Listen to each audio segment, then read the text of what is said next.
Welcome to Power Up with NSA North Texas, a show about finding, hearing, and maximizing valuable insights from some of the world's leading business and lifestyle speakers.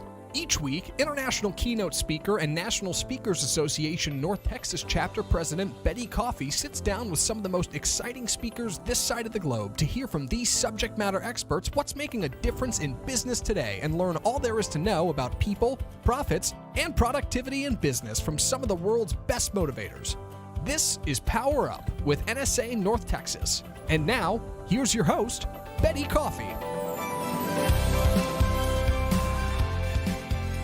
Hi, I'm your host, Betti, president of NSA North Texas, and I want to welcome you to our NSA North Texas show.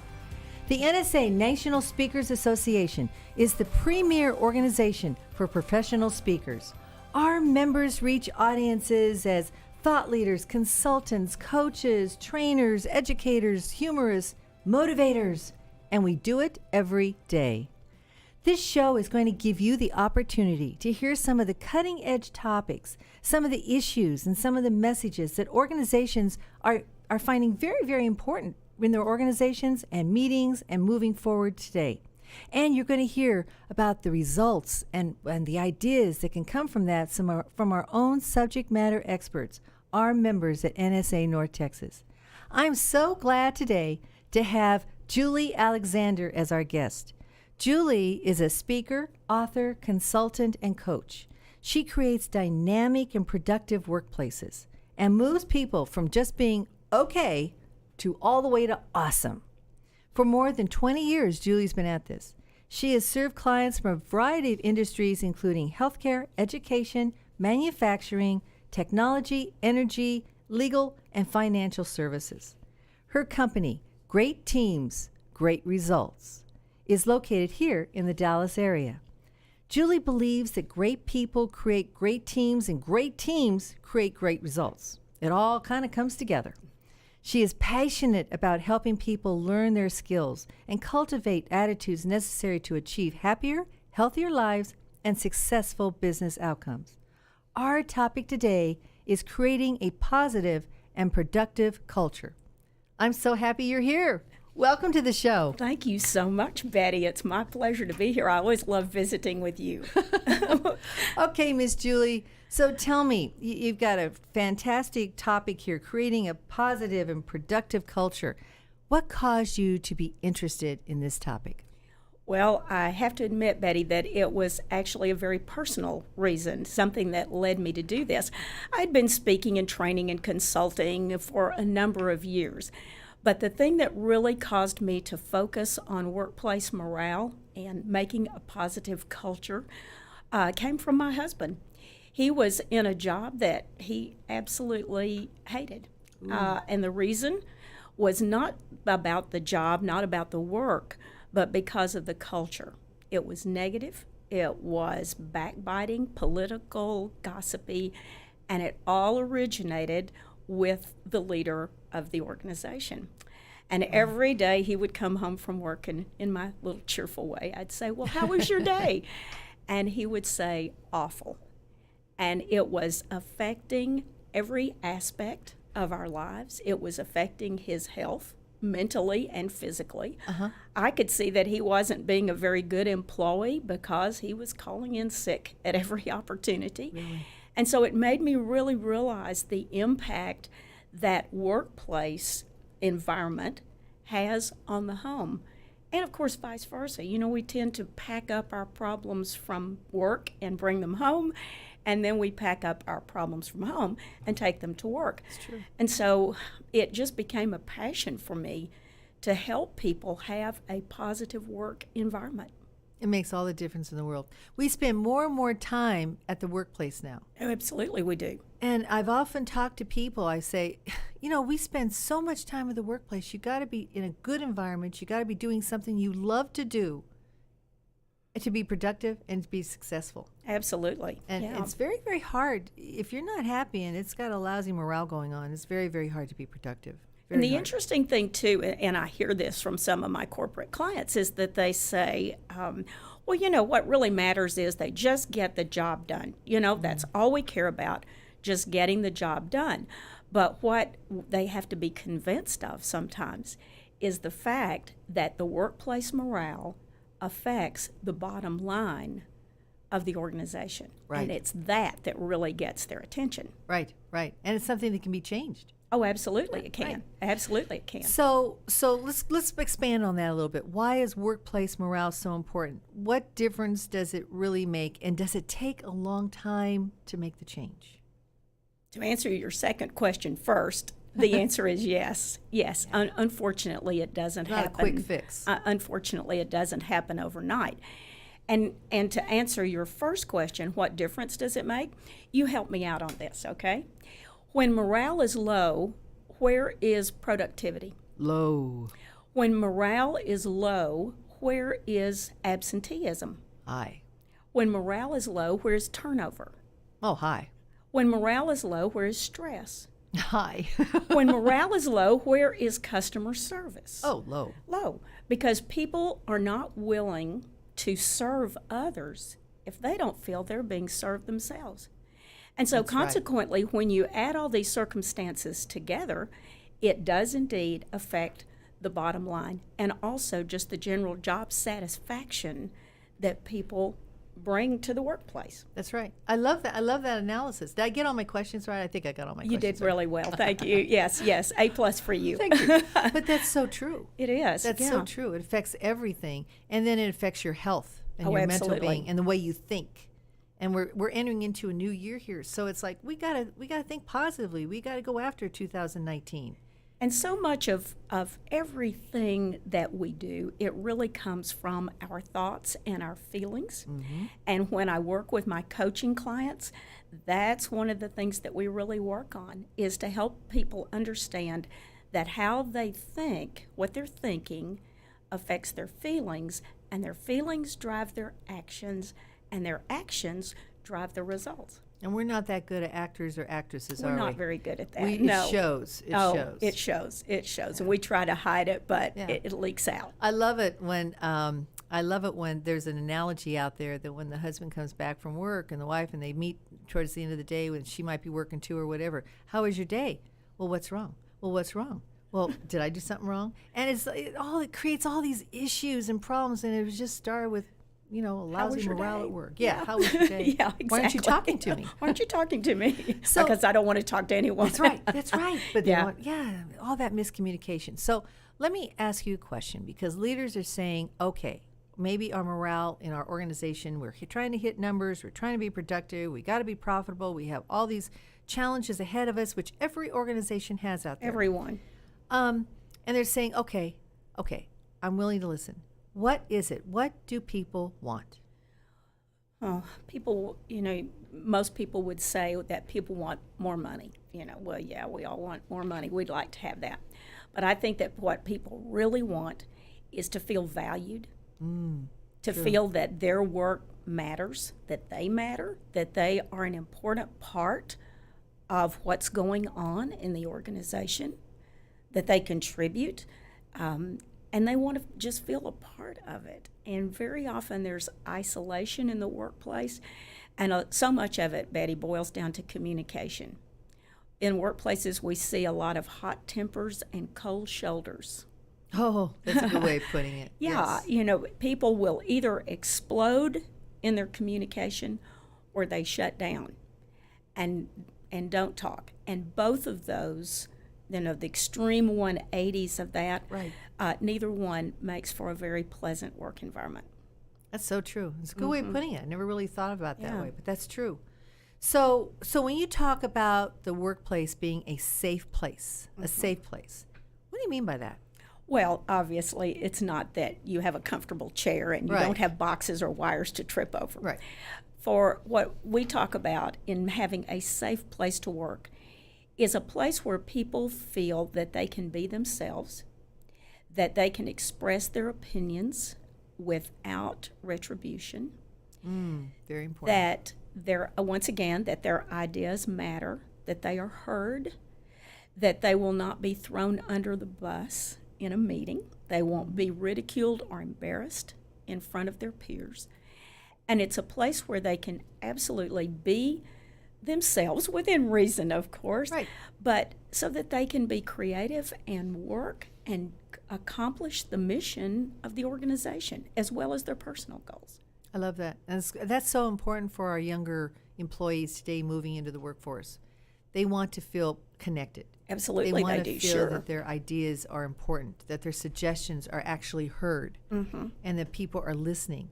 And they've got a shorter time span in the workforce. They won't stick around if they're not getting it. That's true. They're going to move on. And when you stop and think about it too, though, Betty, the truth is we all want to feel that we are heard, that someone is really listening and paying attention to Makes us, all the and that we difference. matter. That's right. And we know if we're being listened to, don't we? That's right. And you know what? The bottom line is that it doesn't cost a company anything. It doesn't cost a leadership team anything to actually listen and appreciate what's being said. Exactly. Wow. Okay, so what do you see as the biggest issue today in the workplace? I think it's communication or the lack thereof. Right. We live in an era right now where there are more methods of communication than there have ever been. I mean, when you stop and think about it, you can list all the different ways.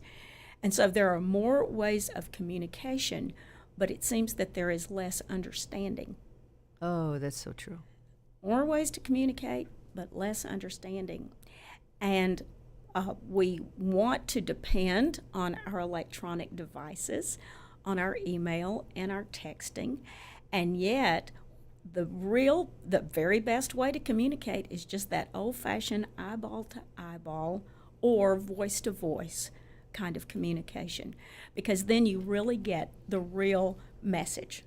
Do you think it's gotten worse? Oh, goodness, in yes. 2019? Yes, and yet I'm seeing some reversals in that. Are you? I am. That's encouraging. Well, it is. In fact, one of my clients has recently asked for a program for me to come in and do some training, particularly for their younger employees, about just how to have a conversation.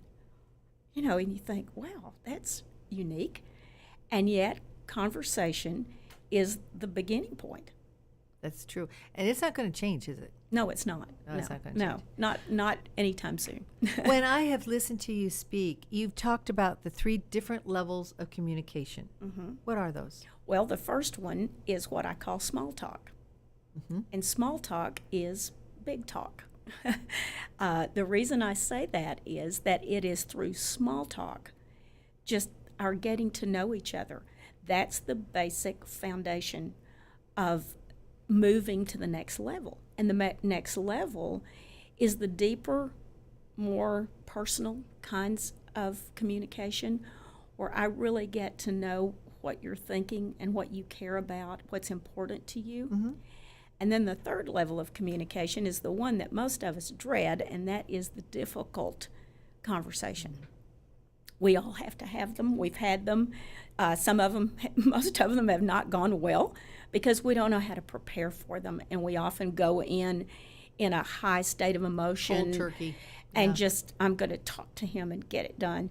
And generally the results of that are not good. And so we teach a method of really a formula of how to have a difficult conversation, and you've got to do your homework before you go into something like that. I love that. Yeah. But you got to start with the first level, which is the comfort level, and just getting that comfort level going, looking in the person's eyes and saying, okay, I'm getting to know Julie better. I'm getting to know Betti better.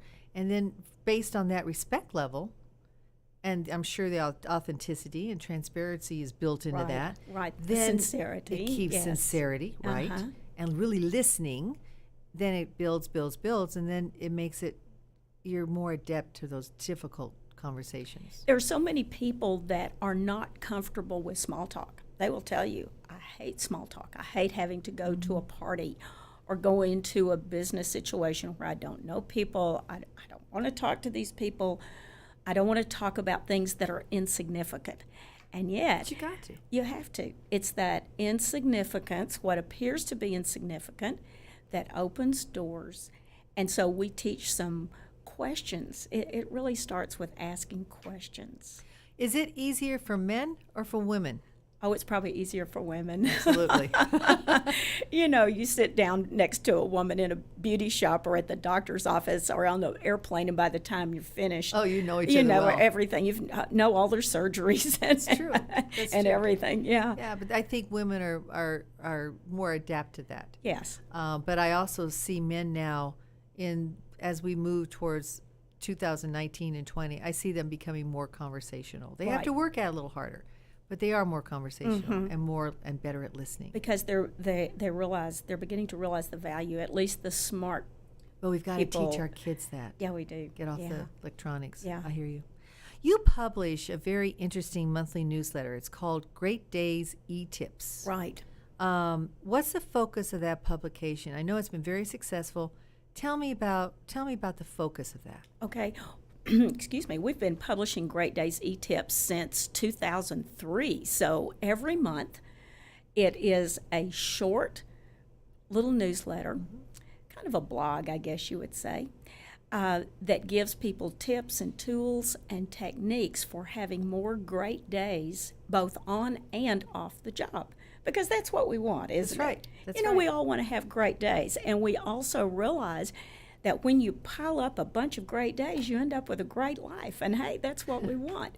And so that little newsletter has been very successful, very popular. We've got a pretty good open average, I think a little bit above the norm. Good. And people really enjoy it. And when I speak to an organization or work with an organization, that's the lagniappe, the little serendipity, the little extra thing that we always add on, because that keeps the message that was presented at an event, a conference, or during a corporate education session, it keeps that message going forward, and so it creates momentum.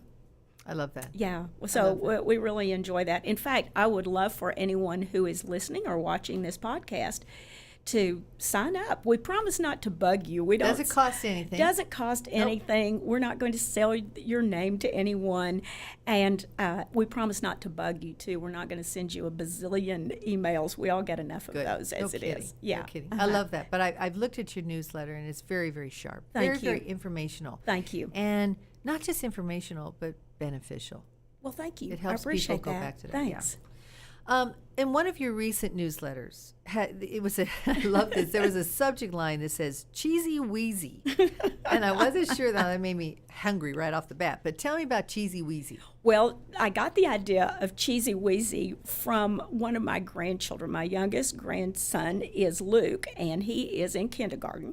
Oh. And Luke and his friend Everett play this game when they're in the car called Cheesy Weezy. And the way that the game works is that as they're driving down the road or in the back seat of the car, the first person to spot a yellow vehicle yells out Cheesy Weezy, and that person gets a point. And so this game goes on until they reach their destination or until the adult driving the car says, stop it. Yeah. Because there's generally a fight about who said Cheesy Weezy first. And so the reason that I wanted to write about that is that there's really some scientific evidence behind Cheesy Weezy. And I'm going to challenge you, Betti, as you go out on the road, start noticing yellow vehicles. They are everywhere. Do buses count? Oh, Taxis? buses, taxis, Oh, any okay. kind of vehicle. Gotcha. Anything with Yellow. wheels, yellow. You watch, and you will be surprised. And this all goes back to the fact that in our brain, we have what's called the reticular activating system, RAS, and that is the thing that kind of filters out stuff that's not important to focus on what is important. For example, the other day, I happened to see a Maserati on the road, and I thought, wow, Yellow? cool. No, it was not. Ah. I noticed it, though. Yeah, good girl. And since that time, I'll bet I have seen a half dozen Maseratis. So what does this have to do with business? What our life? The fact is that we're going to find what we are honestly subconsciously sometimes looking for. Interesting. If we believe that someone is negative or they don't like us or they're treating us in a certain way, by golly, we're going to find that in that person. You're going to look for it. You're not going to look at all the good it's parts. going to just show up. Absolutely. absolutely. And so it's kind of interesting. And so the point of the Cheesy Weezy newsletter was, be careful what you're focusing on. Oh, that's interesting. Yeah, because it's going to come true, or it's going to hurt you in the end. Exactly. Be careful what you're, or always focus on the positive. Yeah. Focus on something that's beneficial, that's positive, because you'll see that. You will see that. So you can really affect how you're going to feel, and that goes into your culture. Yeah, a quick story. My husband and I were driving down the road. We were in Colorado, driving down a little road, and there was a truck in front of us, a panel truck, that had a list of all of the different services that this company provided. And one of the services was fault finding. And I thought, fault finding? What in the world is that? And so I came home and consulted the great Google. Yeah. And discovered that it is looking for faults in the ground, for construction or whatever. Okay. But then I realized that many of us are fault finders. It is very easy for us to find fault in other people. It's true. And it goes back to Cheesy Weezy, doesn't it?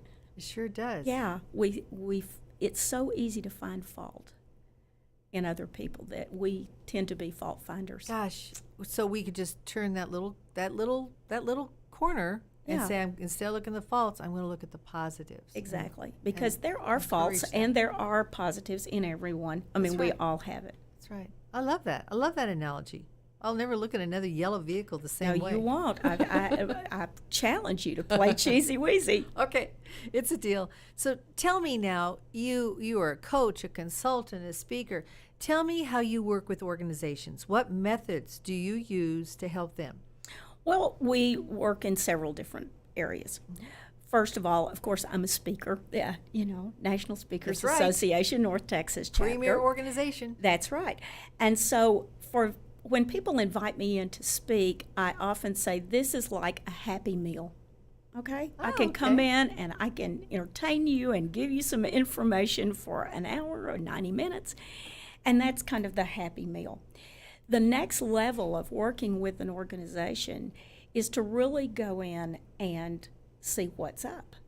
And one organization might say, gosh, Julie, we need for you to come in and work with our younger employees about how to have a conversation. All right, so that's more of what I would call corporate education. Right. I kind of prefer that to the word training. And so that's a happy meal, maybe with an extra toy in it. Okay.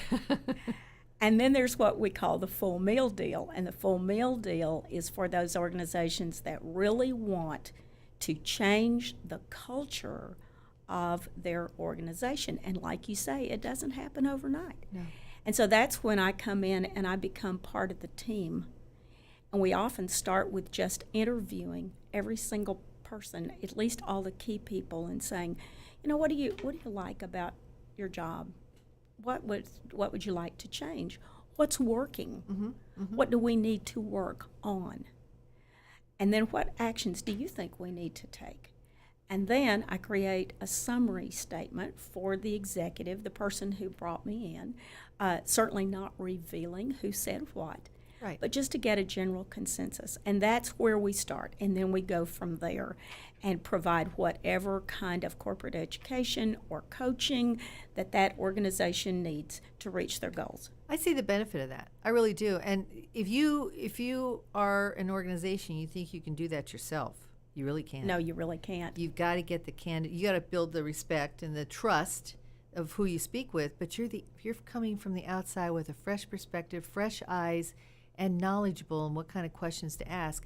And you're probably going to, at the end of the day, have much better results that are going to benefit the company. And we found that it is more effective, more revealing than the 360 kinds of assessments that some organizations do, because it is surprising what people will say to someone, as you say, that they really don't know. And yet I think that I've been blessed with the ability to quickly build rapport and trust, and I tell them everything you say to me is confidential. Right. However, I am going to be putting this into a summary report, but we're not going to name names. Gotcha. And the boss will not know that Bob said this and Fred said this and love that. Judy said this. So my last question, I know that you're a coach. Mm-hmm. So when you go into an organization, just give me a quick idea, what kind of coaching do you do? 3 different kinds. Okay. One is that I do presentation skills coaching. There are a lot of people who are not professional speakers. They don't choose to be professional speakers. But one of my recent clients was trying to sell a huge deal. And so I worked with them to craft the message and how to present that message to their prospective clients. And so there's presentation skills coaching, or an executive has to make a speech in front of his stockholders. I can work with people on that. The second kind of coaching is professional development, helping a person maybe smooth off some of the rough edges. I'm often brought in to say, here's Charlie, he's got a lot of potential. He's a little rough around the edges, or he needs to work on his communication. And then the third level is, I guess, really personal coaching. You might come to me and say, I really don't know what I want in life. I'm kind of struggling with even forming my goals, let alone trying to accomplish them. And so I work with people in order to help them get what they want. I love that. Thank you. I love that. Okay. So I know that you have some books here. Tell me about your books and how our audience can get a handle as far as, because you've got the interest going. I feel it already. So tell me about your 3 books. You've already told us about your monthly newsletter. Tell us about your 3 books. Okay. The first book was called Great Days, and it is 50 ways to add energy, enthusiasm, and enjoyment to your life. And you're going to hear a theme throughout this, Betti. The next book is called Make Life Count, and it is also 50 ways to great days. Do you see a pattern developing I see a pattern here? I got it. And then the third one is More Great Days. And each of these books contains 50 short, quick, easy to read chapters with tips on how to have a great day. This is a great way for people, managers, to start a meeting. There are little quotes at the beginning of each of the chapters. And a funny story, I ran into a woman at a shopping mall not too long ago, and she said, "Oh, Julie, I think about you every day." And I said, "Really? Oh, thank you." And I was feeling pretty proud. And then she said, "I keep your book in my bathroom. And every day I read a little and I think about you." She's doing so good. What the heck? Then the other woman who said, "I keep your book beside my bed, and when I can't sleep, I read a little and I drop right off." So it's all in how you look at it, it's Julie. all in how you look at it. Read.